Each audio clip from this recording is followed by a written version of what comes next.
Pour la 5e année consécutive, le Forum Galien Afrique se déroule en terre sénégalaise du 6 au 9 décembre 2022. Le Forum Galien Afrique offrira une plateforme d'échange exceptionnelle autour du thème « Accélérer la marche de l'Afrique vers la couverture sanitaire universelle ».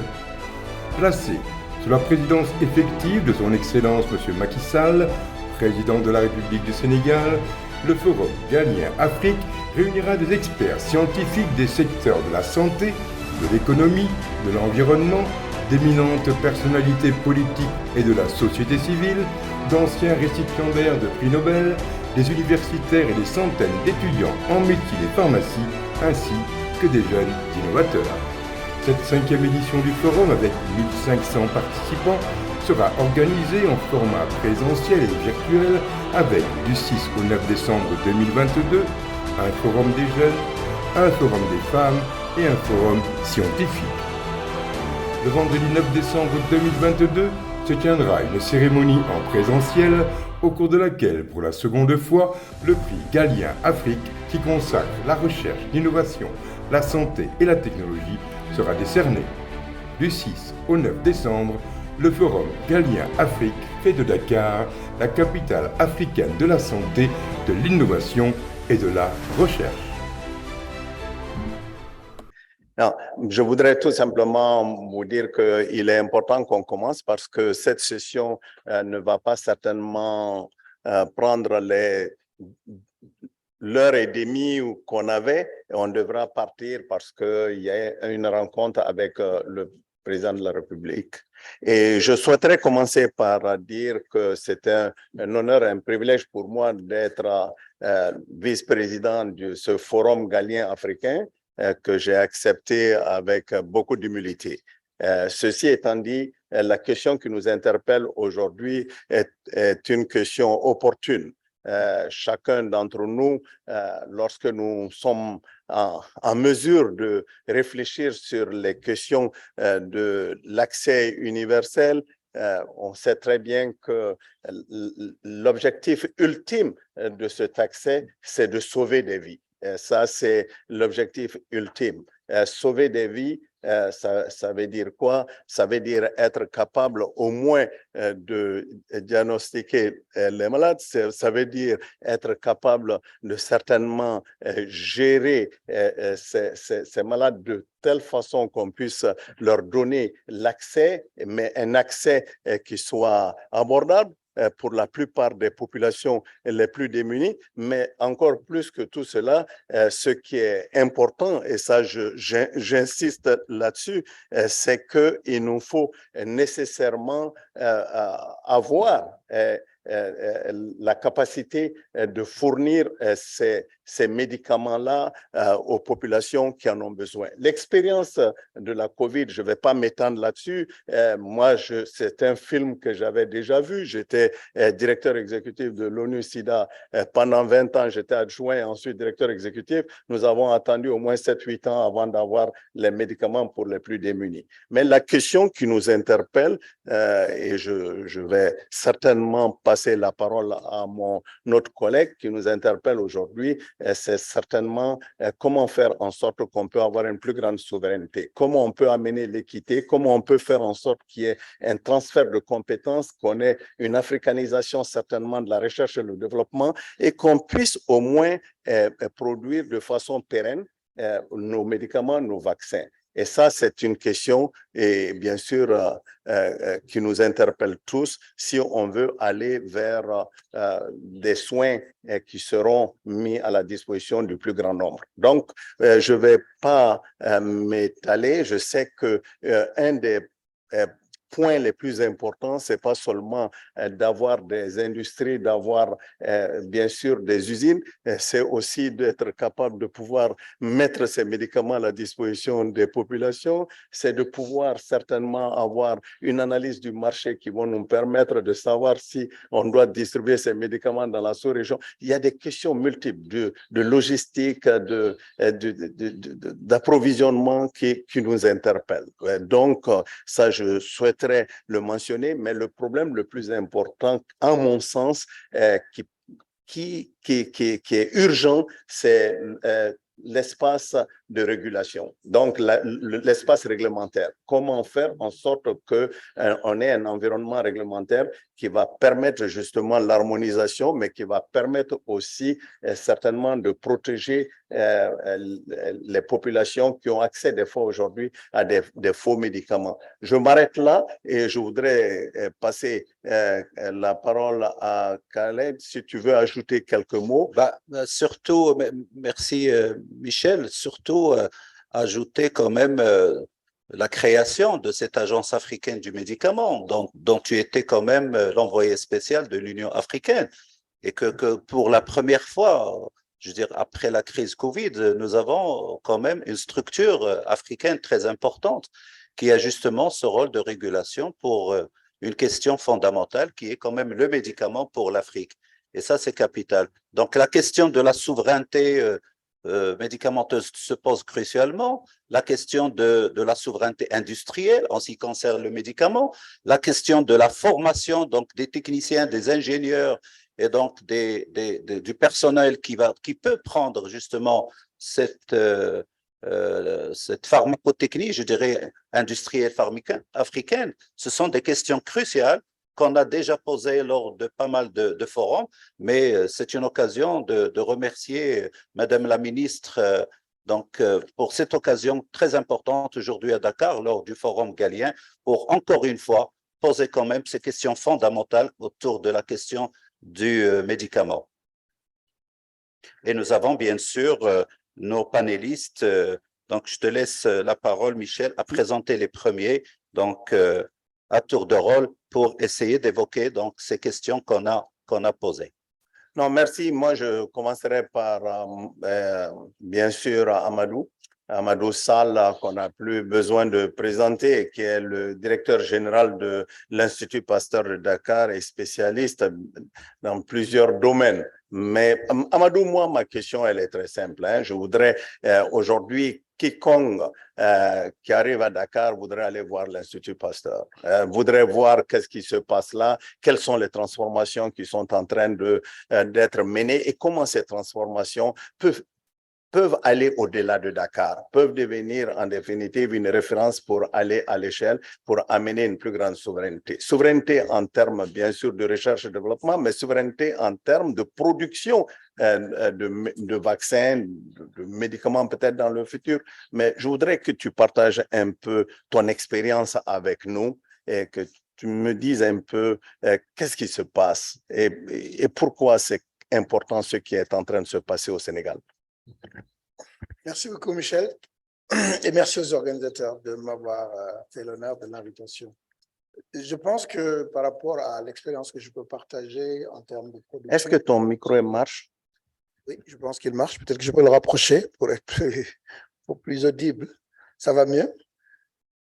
D'accord. Donc, ce que je disais, c'est que ce qui est très important, en fait, dans l'expérience que nous avons en tant qu'Institut Pasteur, et que dans le domaine particulièrement de la production pharmaceutique, il y a une expérience de plusieurs décennies, voire 8, on peut dire exactement, puisque ça a commencé en 1937, la production de vaccins au Sénégal. C'est un des premiers sites en Afrique à le faire. Et naturellement, quand la COVID s'est présentée avec un contexte de pénurie mondiale, nous avons eu l'opportunité d'avoir un leadership très fort au niveau du Sénégal d'abord, puisque le Sénégal, dans sa vision à l'horizon 2035, a l'ambition de faire 50% en local de ses productions pharmaceutiques. Deuxième élément important de leadership, c'est que Africa CDC a cette ambition à l'horizon 2040 d'avoir 60%. Je parle de ça comme une opportunité, même si ça s'est passé dans un contexte Covid difficile, parce que ça a permis de créer toute une dynamique de synergie autour des points qui sont très importants pour faire de la production afin de lever ces obstacles.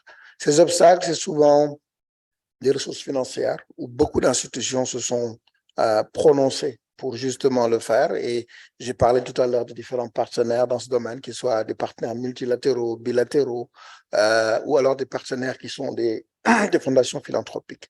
Deuxième élément qui est important dans cela, c'est tout le volet de la réglementation.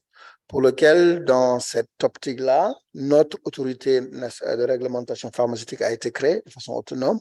Et il y a toute une dynamique qui est en cours pour qu'elle atteigne le niveau de maturité qui va lui permettre justement de libérer un certain nombre de choses. L'autre élément qui me paraît important par rapport à ça, c'est que pour pouvoir avoir des vaccins, au-delà de l'infrastructure, il est important d'avoir une capacité à soit transférer des techniques, soit avoir de la recherche qui permet de le faire. Et donc, ça aussi, c'est un élément, un obstacle important qu'il a fallu lever et qui est en train d'être levé de ce point de vue-là. Et je parle juste de ces différents exemples et je vais finir par celui des ressources humaines, qui est vraiment un obstacle parce que faut vous imaginer que pour faire tourner une usine comme celle qu'on est en train de construire, il va falloir environ 200 à 500 personnes qualifiées dans le domaine de pharma, et donc ça implique dans ce domaine qu'il y ait des investissements. Alors, quand on met tous ces obstacles bout à bout, on essaye à travers un écosystème, à travers des investissements, de le faire. Et c'est en ça que notre expérience est intéressante, parce que du fait qu'on a une expérience dans la production, il y a un noyau de human capital. Du fait qu'on est un organisme de recherche, nous avons un certain nombre de capacités dans la recherche et développement. Et quand je parle aussi de l'autorité de réglementation, nous avons déjà un certain nombre d'interactions, puisque nous sommes le seul producteur préqualifié en Afrique de cette interaction avec des autorités de réglementation. Et donc, par rapport à ça, l'écosystème de l'Institut Pasteur a été très favorable. Et notre expérience, ce que je peux en tirer par rapport à la discussion, ça a été de dire, si vous alignez du leadership politique avec des ressources financières bien intentionnées, un partenariat pertinent, c'est un objectif qui est atteignable. Et aujourd'hui, cet objectif se traduit par une plateforme qui est en construction à Diamniadio, dans laquelle il y aura des capacités de production, un centre de recherche-développement, un centre des métiers du vaccin, qui ensemble vont se mettre pour avoir une ambition continentale pour faire 300 millions de doses de vaccins, ou pandémiques, ou épidémiques, ou dans les domaines comme la vaccination de routine. Et par rapport à ça, l'ambition étant continentale, ça donne une opportunité de collaborer avec les autres pays en Afrique pour adresser ce besoin. Un dernier élément par rapport au contexte dans lequel on parle, nous sommes une organisation à but non lucratif, donc l'accès est la priorité. Ça veut dire que de ce point de vue-là, tout le modèle financier a été battu dans ce domaine-là. Donc, de façon ramassée, voilà l'expérience que je voudrais traduire. Thank you, Amadou. I want just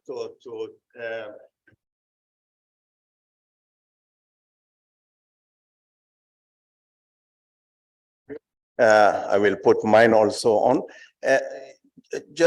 Of course, Paul, you have been in a global fund, you have been director there, you have been managing different structures.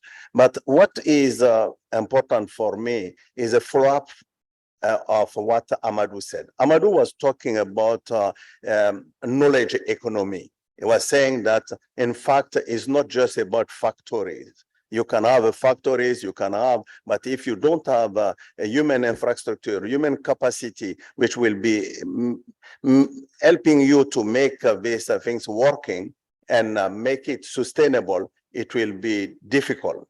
So what is your view about that? Thank you. Thank you very much, Mr. Chair. Thank you, Dr. Amadou Sall, for your comments. Bringing my Asia and Asia-Africa experience. In fact, it was under Michel Sidibe that I had worked on an India-Africa and a China-Africa technology transfer, or also to explore what are the different ways to look at how we can strengthen Africa. 40 years ago, I worked in pharmaceutical manufacturing and generic manufacturing in the United States when it was just beginning. It was almost 50 years ago, actually. And then about 40 years ago, established a generic factory in Nigeria. And here we have an example of what Amadou Sall described of a center of excellence of high-end manufacturing that is taking place here in Senegal. So to put things in context, so Africa has about 1,200 manufacturing facilities. Compare that with about 4,000 in China and about 10,000 in India. So it's not new in Africa, but how do we strengthen them and how do we expand them intelligently and strategically? And before we talk about human resources, which is what I will come to in a minute, what are we looking at in terms of a universe of commodities, products? There's about 12,000 small molecules that we can potentially manufacture. Within 12,000, there's 600 products that are on the essential medicines list and about 150 products on the essential diagnostics list. So the idea is, can we focus on those products which give public health impact and can also give commercial and industrial impact as well? So what are the competencies that are needed to be able to do that? So you obviously need people who are experts in understanding market risk. Regulatory and quality assurance was mentioned several times. That's a second area. The third area is engineering and infrastructure. Fourth is supply chain and logistics, and the fifth is finance. Within this, so the workforce needs to look at all these particular areas, and the workforce capacity, if you look at the kinds of people that we need, it would include pharmaceutical scientists, life scientists, you've got engineers, and then you've got management or financial experts. 4 categories that you're trying to build. And the question is, where are the gaps right now? So you look at where the supply gaps are for these kinds of engineers and scientists, and look for cost-effective, scalable ways of training, building, education and training these individuals. So there's pre-service and in-service. You've got pharmacy colleges, you've got science colleges, you've got management colleges that you work with, and that takes years. And there's also in-service where you can help build capacity as well. And you bring in a mix of both physical learning and virtual learning. And it's an area that we focus on. It's a combination of those two. And we looked deeper into the pharmaceutical manufacturing side, and you could probably do about 70% virtually and about 30% would have to be done physically. And that physical could be in classrooms, but you also need a QC lab to like your sandbox to work in, or inside a factory. In India, for example, many of the colleges have an attached mini pharmaceutical factory, whether it's solids, liquids, injectables. So most of the graduate students are actually learning hands-on, not just how to work in clinics and how to work in hospitals, but also how to work in a pharmaceutical factory. Human resources is a time lag, right? So we have, if you want to start manufacturing in 2 years, 3 years, or next year, human resources has to be a preface, and that needs to begin quickly. You can get some quick wins where you can, through scalable learning within a year, upgrade some individuals, but really you're looking at a medium-term 3 to 5 year cycle and a 5 to 10 year cycle in terms of the number of people that you would need. Another quick win would be in knowledge aggregation. There's a lot of information that's already available. How do we aggregate, curate, and make it available to the pharmaceutical manufacturers in Africa or those who want to get into it? There are quality assured suppliers of raw materials, API, packaging, equipment, and QA technologies. And if you don't work with quality assured suppliers, you risk challenges and problems like the ones that we saw in the Gambia, for example. We can also bring pricing visibility. In Africa, you're paying, in many cases, in many of the countries, you're paying 2x, 3x what people are paying in other countries because you don't have pricing visibility. So I'd like to end in conclusion, just to say from a workforce point of view, three main areas. First thing is, think of which products you want to get into first. And initially, keep it simple, bring scale, and you can bring more complexity. Next, the people. Based on the products, you know which kind of people you need to train, which kind of people you need to educate. Focus on those. Bring those specialties, pre-service, in-service. And thirdly, that will help you decide which partners you need to bring, which manufacturers, industry associations, NGOs, government organizations, and of course, donors as well. Thank you very much, Mr. Chair. Merci, merci. Amadou, tu voudrais réagir un tout petit peu sur la question qu'il évoquait quelque part. Même si aujourd'hui on avait à produire au Sénégal, est-ce qu'on pourrait produire de façon en gardant en tête l'esprit de la compétition, de la qualité, qui nous permettrait de nous étendre sur d'autres marchés ou pas? Je pense que la réponse à la question dépend de deux facteurs. L'un qui soit complètement entre les mains du Sénégal, à savoir une compétence technique pour laquelle je pense que l'inquiétude il n'y a pas lieu de s'inquiéter. Le nombre de personnes, peut-être, il faudrait avec la formation y arriver. Mais quand on parle d'être compétitif par rapport à un marché, nous n'avons pas au Sénégal et en Afrique d'une manière générale les clés du marché africain qui sont complètement régulées de l'extérieur, parce que 99%, si je prends l'exemple des vaccins, viennent de l'extérieur. L'ensemble ou une grosse partie des financements vient de l'extérieur. Et donc, de ce point de vue-là, il est extrêmement difficile d'avoir une prise sur le marché. Et donc, dans ces conditions-là, et c'est un des obstacles, à mon avis, de la compétition, il faudrait que les producteurs locaux bénéficient quand même d'un certain appui pour, par rapport à la concurrence, avoir une certaine préférence par rapport au marché africain. Et c'est très important dans le débat de dire on veut une industrie qui marche, d'assurer les conditions de cette pérennité en faisant en sorte que le marché soit accessible. Parce que si aujourd'hui le Sénégal veut compétir avec des producteurs étrangers qui ont 20, 30, 40 ans, qui peuvent faire du scale-up, qui ont des produits, qui produisent en très grande quantité, ils peuvent pas être compétitifs sur le point de vue du prix.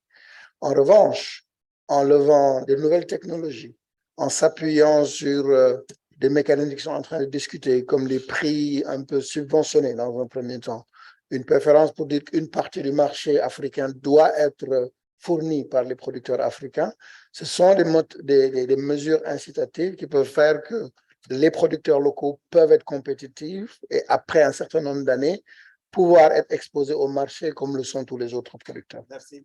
Khaled. Oui, Michel. Justement, on aimerait interroger le professeur Raja Arzadi, qui a été nommé par Sa Majesté le roi Mohamed VI au Maroc au niveau de la commission spéciale du nouveau modèle de développement.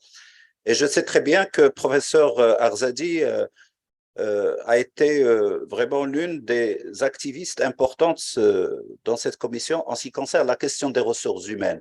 On aimerait tellement l'interroger sur cette question, notamment sur l'aspect production locale du médicament et l'importance aussi d'une stratégie intégrée africaine dans le cadre du partenariat Sud-Sud éventuellement. C'est très important. Merci, cher ami Khalid. D'abord, mes remerciements à Madame le ministre d'État et à mon ami Ibrahima Seck pour leur invitation et des félicitations pour l'impeccable organisation de ce forum. Alors, la santé, c'est un monde tellement complexe, tellement complexe. On dit que la santé pour tous est sans concurrence. Et puis voilà que le Covid est venu pour mettre à nu tout, partout dans le monde et montrer que réellement il y a de la concurrence sur la production de médicaments et de vaccins. Et quand on a vécu et vu l'égoïsme qui s'est fait lors de cette période, la concurrence qui s'est faite et la poursuite au leadership de la santé, ça laisse à réfléchir, ça laisse à réfléchir tout un continent, l'Afrique, pour ce continent qui a dévoilé ses insuffisances.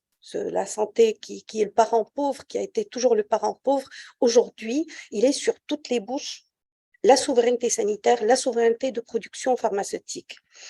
On sait que le médicament est consommé dans 53% des soins. alors que les actes techniques, c'est dans 38%. Ça, c'est un petit peu, ça peut être fluctuant d'un pays à l'autre, mais on voit le gros morceau des médicaments et son importance. Et on reste dans le continent très dépendant des produits et de princeps d'autres pays.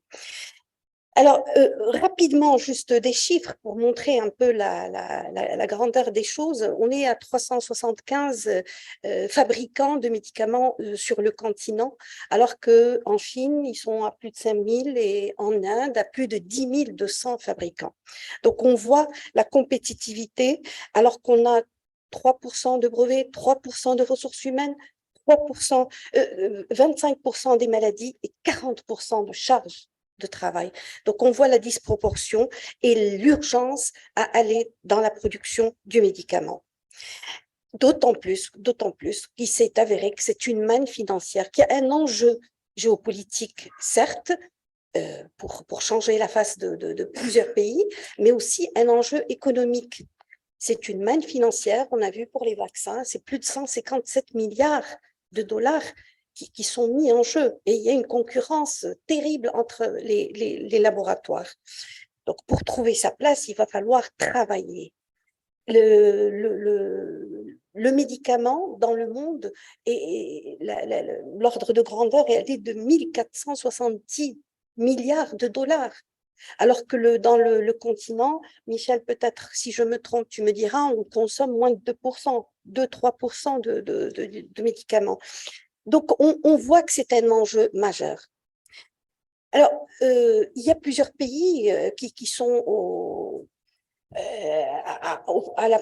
pointes de ces choses en Afrique. Je citerai le Sénégal, qu'on félicite énormément, l'Afrique du Sud, l'Égypte, certains autres pays anglophones, et puis le Maroc. Je parlerai du Maroc puisque je viens de ce pays qui a fait l'industrie pharmaceutique au Maroc est un fleuron dont on est assez fier et il constitue à peu près 6% de l'industrie générale au niveau du Maroc, avec elle emploie plus de 55 000 personnes.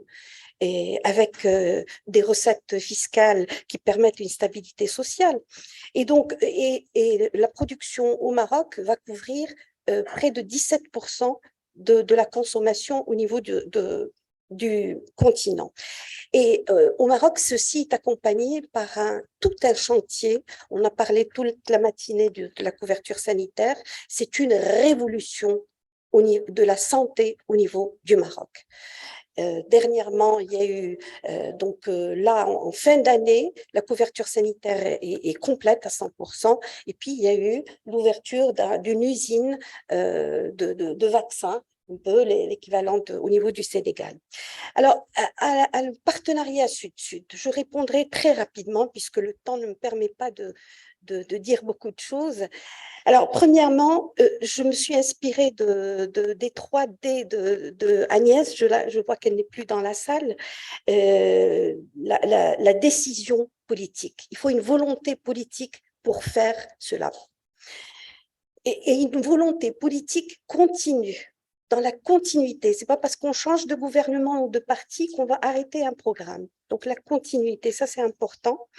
Il faudrait évidemment le budget, il faudrait des ressources humaines fortes, bien formées, on le voit, monsieur le pasteur, vous en avez parlé, il faut un transfert de technologie, il faut une formation continue parce que les choses changent rapidement, les maladies changent et on a besoin d'autres médicaments. Je pense à ces fameuses maladies dont je m'occupe, qui sont les cancers, qui sont les médicaments les plus coûteux.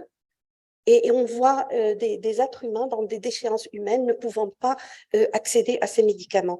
Donc, les ressources humaines est très important. Et dans ces ressources humaines, je parlerai de la recherche. Et la recherche, on n'est pas chercheur. On se met... On a l'âme pour la recherche, mais on se met en réseau. Et là, si sort de ce forum la recommandation de se mettre en réseau les chercheurs du continent, je pense qu'on aura beaucoup gagné, on aura fait un grand pas. Ce réseau qu'on peut, sous forme d'une agence ou sous forme pour la recherche et le développement, avec évidemment un transfert des connaissances et de la technologie. Bien sûr, les ressources humaines, la recherche en réseau. Un troisième point, je finirai sur le quatrième, c'est le marché. On est tout un continent, 1,2 milliard. Donc, on est 300 et on sera bientôt beaucoup plus que ça. Donc, c'est un marché énorme. Quand on voit le continent de l'Inde, c'est pratiquement, on va dire, similaire à la Chine, et le nombre de fabricants de médicaments. Donc, il y a à faire. Il y a à faire, le marché. Et dernier point, je finirai sur un point, et là je me tourne vers toi Michel, c'est la lutte contre le faux médicament. Exactement. Je pense que la lutte contre le faux médicament est importante dans notre continent. Évidemment que ça va de pair avec la pauvreté, avec l'informel. Mieux on luttera sur la pauvreté, sur l'informel, mieux les gens iront pas vers ces faux médicaments qui peuvent les tuer, qui peuvent détériorer leur santé. Vous avez parlé du cas de la Gambie tout dernièrement qui nous a fait mal. Et évidemment, une régulation de tout ça. Il ne faut pas que tout le monde se mette à faire la même chose. Je parlais des 3D, il y a une discussion, un dialogue à avoir, en intercontinental pour qu'on se départage parce que c'est des investissements très lourds et que chacun ne peut pas travailler tout seul dans son coin, investir dans son coin. Si on va se mettre tous à faire de la paracétamol, je crois qu'on va envahir le monde par ça. Il y a d'autres médicaments et je pense encore une fois à ces anticancers qui sont très coûteux et qu'il faudrait mettre en place en Afrique. Justement, professeur Arzadi, par rapport à ce que Paul Lalvani a dit, le préalable de la formation et dans cette synergie africaine et partenariat sud-sud, est-ce qu'on n'a pas justement intérêt, j'aimerais aussi que Paul réagisse dans ce sens, est-ce qu'on n'a pas intérêt à concevoir un système intégré de formation africain, un institut africain, par exemple, de la pharmacotechnie industrielle, pour former justement les techniciens, les ingénieurs, etc., africains qui peuvent prendre justement cette question de la production africaine du médicament. Paul, qu'est-ce que vous pensez dans ce sens?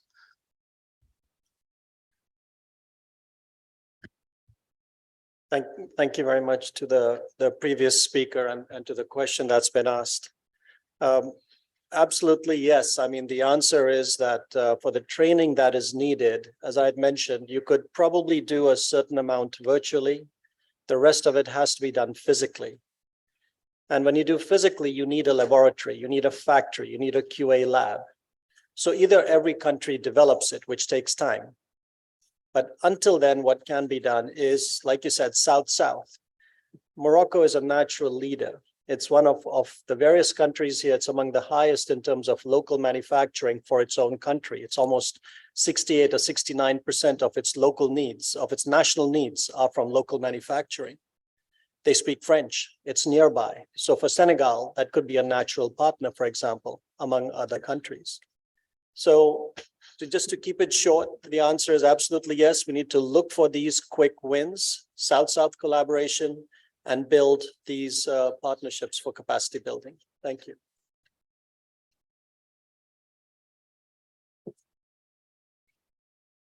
Richard, qu'est-ce que vous pensez justement de cette synergie éventuellement en matière de ressources humaines nécessaires pour une production africaine éventuellement?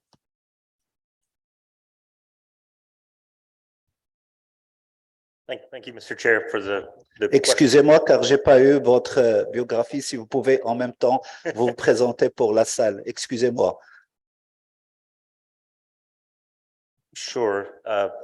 So my name is Richard Hatchett. I'm the Chief Executive Officer of the Coalition for Epidemic Preparedness Innovations, or CEPI, which is an organization that supports vaccine development. And we were also very involved during the COVID response, working with our partners at WHO, Gavi, and UNICEF, and supporting production of vaccines, procurement of vaccines for lower and middle income countries.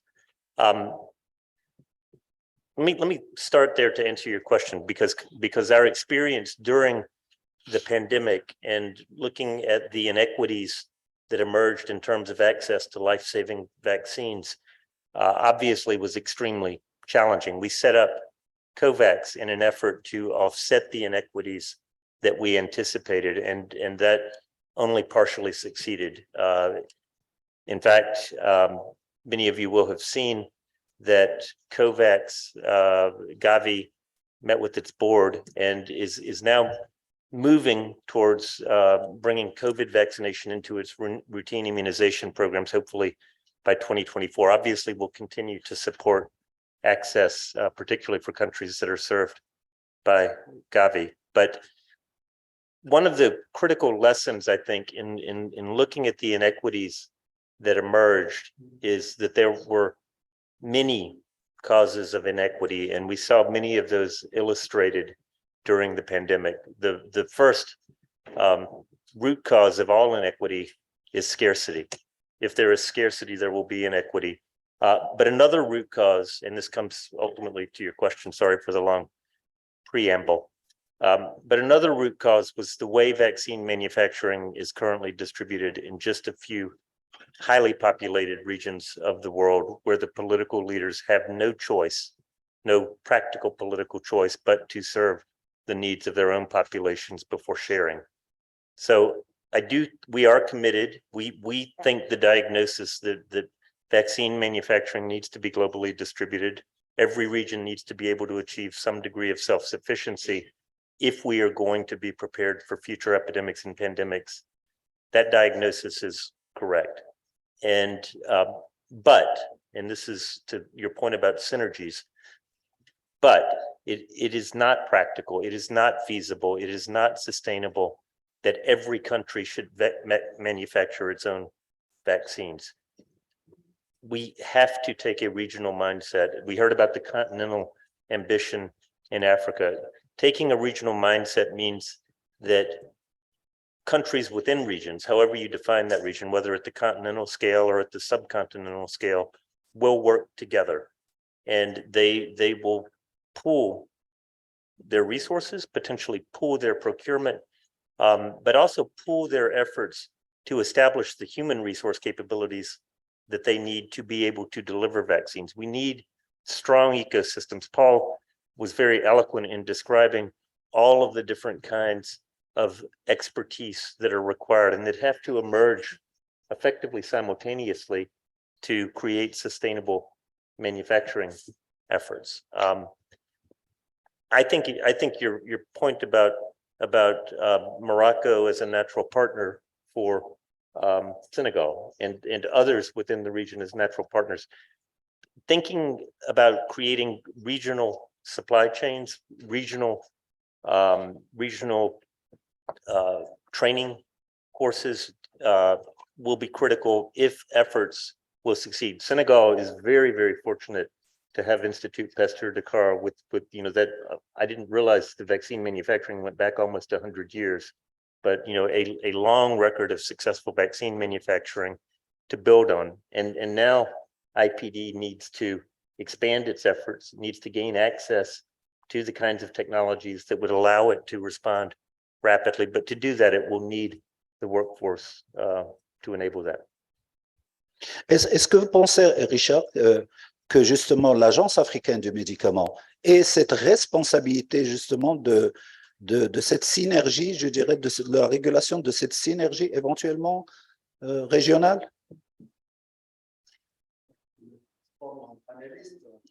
C'est avec plaisir que je me ferai. Moi, je crois que le vrai problème de la régulation, c'est d'abord comment faire en sorte qu'on puisse renforcer la capacité. Sinon, voilà. Il faudrait d'abord qu'on arrive à renforcer la capacité nationale. La plupart de nos agences nationales de régulation sont de niveau 1, donc n'ont pas atteint un certain niveau de maturité qui nous permet réellement d'avancer avec un écosystème réglementaire qui va nous permettre d'aller avec bien sûr la production, de vaccins, la production des médicaments, il faut qu'on arrive à renforcer cet environnement-là réglementaire. Donc, d'abord au niveau national. Il faut renforcer, et bien sûr, les pôles, créer les pôles d'excellence, que ce soit en bioéquivalence, que ce soit en pharmacovigilance, que ce soit pour que ces différentes zones décentralisées puissent travailler ensemble sous, bien sûr, disons, l'ombrella d'une agence africaine de médicaments. Mais le vrai débat, encore une fois, c'est la continuité des investissements, c'est les investissements dans la formation. Mais moi, ce qui j'aimerais poser comme question à Richard, parce qu'il est là, c'est quand même important qu'on en profite. Richard a eu une expérience quand même assez accumulée en termes de production de vaccins et tout ça. Richard, est-ce que tu crois réellement que la concentration des pôles de production, comme nous l'avons vu, est la voie du futur? Nous nous sommes retrouvés, que ce soit avec la COVID, que ce soit d'autres formes de pandémie que nous pouvons avoir dans le futur. Une des leçons, c'est que concentrer pratiquement la production dans 2 ou 3 pôles, ne pas diversifier ces pôles-là, constitue un risque ou pas? Si ça constitue un risque, quelle est ta vision? Deuxième chose, c'est que tu nous as pas parlé de la vitesse. Et pour moi, le speed, c'est quelque chose certainement de nouveau dans tout ce que nous avons appris avec la COVID. On prenait 10 ans, 15 ans pour produire un vaccin. On nous a produit des vaccins en très peu de temps. Est-ce qu'on apprend quelque chose là qui peut être transférable vers le continent africain, qui peut nous permettre d'aller un peu plus vite et quicken the pace of our action in the future? Great. Thank you, Michelle. Let me just on the first question, on the question about concentration, let me be very clear. I certainly do not think the kind of concentration that we currently have is something that we should perpetuate. We have to have more distributed manufacturing. The point I was making, though, is that countries come in many different sizes. In a country with a population of 10 million shouldn't necessarily aspire to produce all of its own vaccines. It should partner with other countries because you have to aggregate at some scale to create the critical mass. But we absolutely need manufacturing in every region of the world, so that and every region of the world needs access to the particular technologies that we now have that have now been validated that would allow rapid production of new vaccines. And that touches on your second question, which is speed. We saw unprecedented speed in terms of developing a new vaccine during COVID. It took 11 months from the release of the sequences to a stringent regulator providing the first emergency use authorization. I think we have very many lessons to be learned. In fact, I would just mention that CEPI performed a very deep analysis of the experience in 2020. And we have written a monograph, which is entitled Delivering Vaccines in 100 Days, What Will It Take? And it draws on the lessons learned from 2020 and 2021. And it looks at what we can achieve with the current paradigm and what it would actually require to deliver vaccines more rapidly. That monograph is available only in English, unfortunately, at present, but we will expand the translations on the CEPI website, cepi.net, N-E-T. Speed is, I think in one of the earlier panels, somebody was talking about human nature and basically saying, plus ça change, plus c'est la même chose, with human nature. And it's only by changing the material conditions of production that we can get past some irresolvable problems of human nature, like greed and being self-serving. And speed, technological advantage, will help us reduce the period of scarcity, which is the first thing that has to be eliminated if we're going to have the system produce equitable outputs. There are other barriers. There's barriers of financing, certainly barriers of delivery that also need to be addressed. But the quicker we can resolve the problem of scarcity in a crisis, the greater the probability of achieving equity. And we do believe that the new technologies have the potential to deliver vaccines substantially faster than they did in 2020. And that if those technologies are globally available, populations around the world can be provided with life-saving medicines much faster even than they were during COVID. Thank you very much. Let me now, je vais plutôt poser ma question en français. Rokia, professeur Sanogo, vous êtes certainement l'une des premières lauréates du premier prix Galien d'Afrique et vous êtes en même temps directeur du département d'enseignement et de recherche des sciences pharmaceutiques au Mali. Et j'ai eu le plaisir de travailler avec vous et je connais votre niveau d'engagement sur une question qui certainement n'a pas été évoquée jusqu'à présent, c'est toute la question de la tradithérapie. Comment vous pensez que cette tradithérapie peut contribuer, peut être, disons, un élément complémentaire de tout ce qu'on a discuté jusqu'à présent? Et quels sont les obstacles majeurs que vous avez à l'heure actuelle pour faire en sorte qu'il y ait une meilleure compréhension et une meilleure utilisation de ces compétences qui existent dans nos pays respectifs? Merci. C'est l'occasion de remercier le Forum Galien pour avoir donné de l'espace aux produits issus de la pharmacopée africaine. Et je suis très contente de parler sous la modération de mon ministre Michel Sidibé et qui est aujourd'hui également responsable de l'agence du médicament de l'Union africaine. Donc,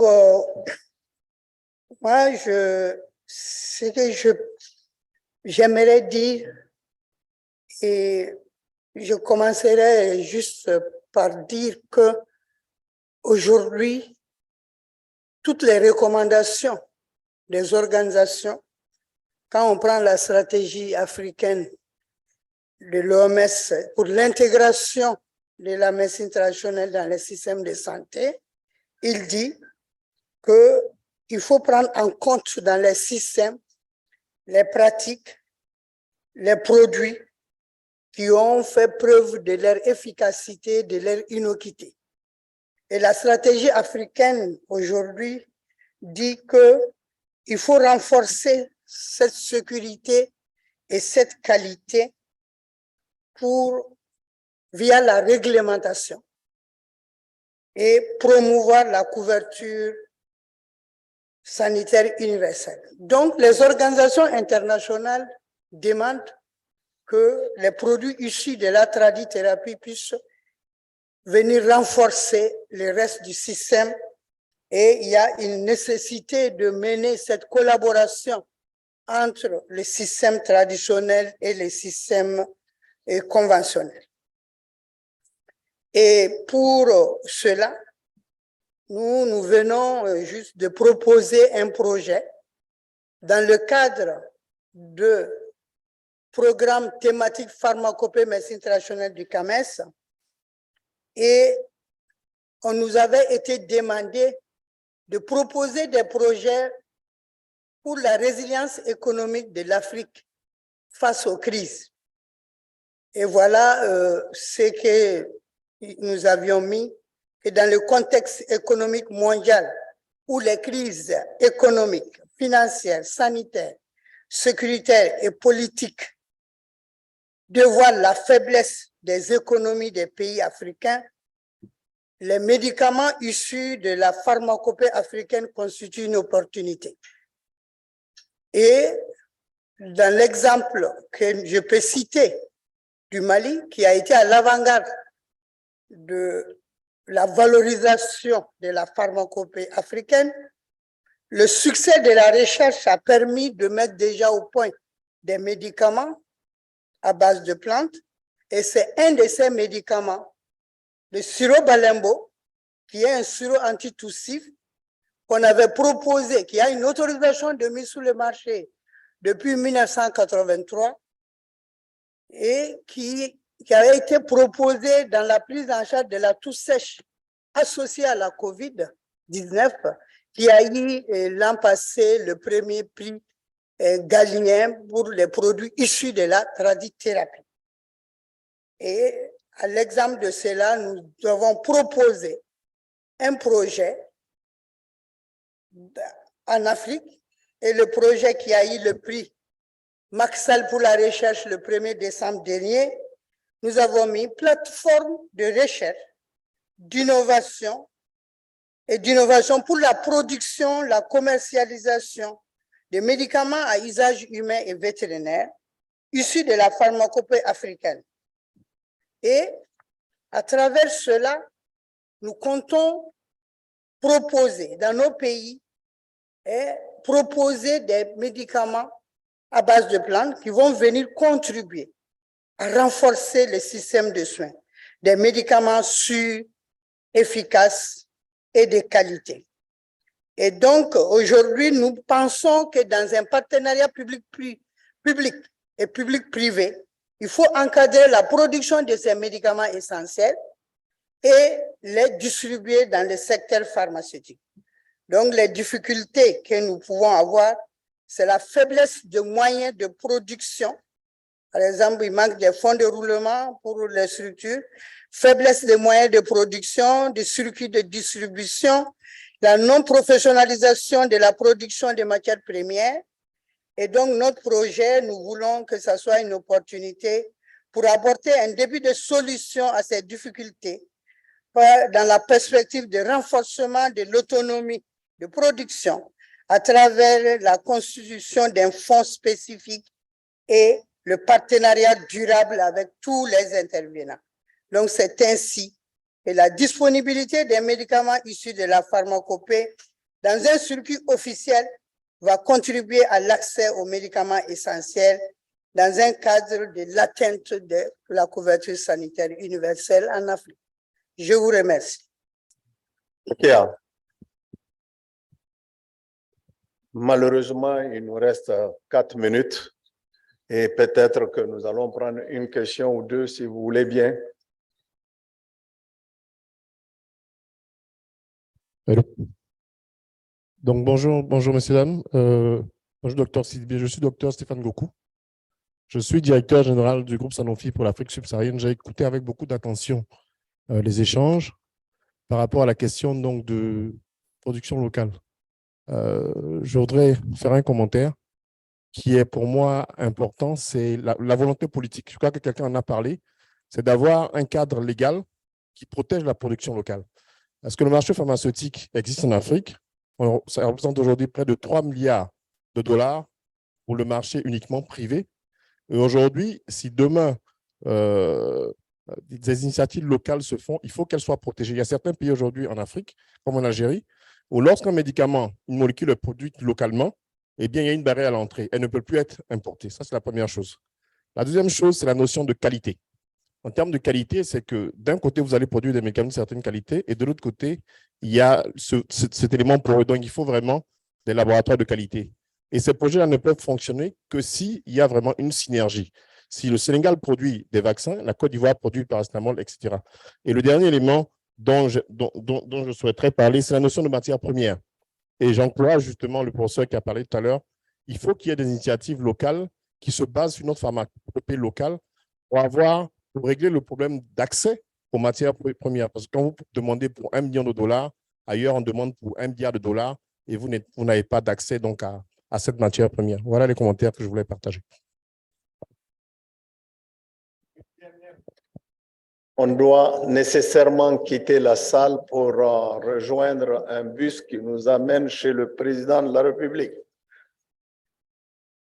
C'est dommage, mais... Bonjour, cher Oui. maître, cher professeur. Merci pour ces interventions. Je m'appelle Khadim Gueye, je suis étudiant en master de pharmacie à l'UFR Santé de Thiès. Ma question s'adresse à Docteur Amadou Sall, vous avez parlé dans vos différentes interventions du problème de ressources humaines. Donc, je me posais la question s'il serait possible, au niveau de l'Institut Pasteur, en collaboration peut-être avec les universités et les UFR de sciences de la santé qui forment des pharmaciens, de mettre en place une formation postdoctorale qui permettrait à ces jeunes qui sont fraîchement diplômés de pouvoir être formés dans les métiers de l'industrie pharmaceutique et de pouvoir vous servir dans vos projets. Merci. C'est juste pour dire que, effectivement, dans ce qu'on est en train de construire, avec certains partenaires, il y a toute une phase où on forme pour les besoins actuels, mais une phase avec les universités pour les besoins à long terme qui se met en place. Donc, ces formations, que ce soit au niveau technicien, postdoctoral, ingénieur ou manager, sont bien prévues et vont se dérouler dans les prochaines années. Dernier mot, Khaled. Ce qu'on a noté, il y a un rôle de leadership entre le Sénégal et le Maroc et le Mali, à travers quand même ce panel. Il y a un partenariat, à mon avis, très important avec le groupe suisse Paul et son groupe en ce qui concerne la formation et quand même le rôle de Richard avec son expérience quand même sur la question du vaccin. Donc, c'est quand même des opportunités importantes pour essayer d'aller dans cette synergie africaine sur la question du médicament qui reste une question très stratégique pour le continent. Je tiens à vous remercier pour votre temps. On regrette, ça aurait pu être beaucoup plus intéressant, plus long. Je pense qu'on avait des panélistes qui étaient certainement très compétents, mais on ne leur a pas donné suffisamment de temps, ni à vous surtout, de pouvoir interagir avec eux. Encore une fois, je vous remercie et nous, malheureusement, on doit quitter cette salle. Pour la 5e année consécutive, le Forum Galien Afrique se déroule en terre sénégalaise du 6 au 9 décembre 2022. Le Forum Galien Afrique offrira une plateforme d'échange exceptionnelle autour du thème « Accélérer la marche de l'Afrique vers la couverture sanitaire universelle ». Placé sous la présidence effective de son Excellence M. Macky Sall, président de la République du Sénégal, le Forum Galien Afrique réunira des experts scientifiques des secteurs de la santé, de l'économie, de l'environnement, d'éminentes personnalités politiques et de la société civile, d'anciens récipiendaires de prix Nobel, des universitaires et des centaines d'étudiants en médecine et pharmacie, ainsi que des jeunes innovateurs. Cette 5e édition du forum, avec 1500 participants, sera organisée en format présentiel et virtuel avec, du 6 au 9 décembre 2022, un forum des jeunes, un forum des femmes et un forum scientifique. Le vendredi 9 décembre 2022 se tiendra une cérémonie en présentiel au cours de laquelle, pour la seconde fois, le prix Galien Afrique, qui consacre la recherche, l'innovation, la santé et la technologie, sera décerné. Du 6 au 9 décembre, le Forum Galien Afrique fait de Dakar la capitale africaine de la santé, de l'innovation et de la recherche.